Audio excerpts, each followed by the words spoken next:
In this video, we review the new peak and off-peak auto schedule feature in Nerdio Manager for Enterprise 5.5, a premium feature. Autoscale with Azure Virtual Desktop provides significant cost savings by deallocating VMs when demand subsides and bringing them back online or adding session hosts when usage increases. Many businesses experience cycles of high and low usage that may require an adjustment to the autoscale schedule.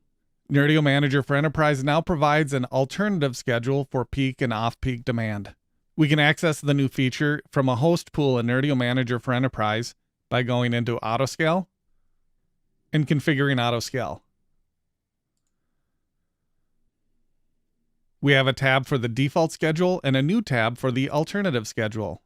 If we go to the alternative schedule, we have the option to enable the alternative schedule.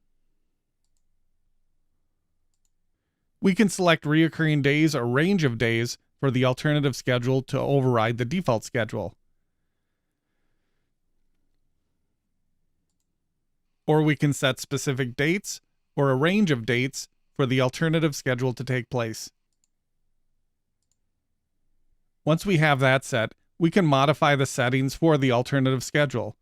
For example, we may want to set the minimum active host capacity to 3 for times of high demand. Alternatively, we could decrease capacity if we expect lower demand during the alternative schedule window.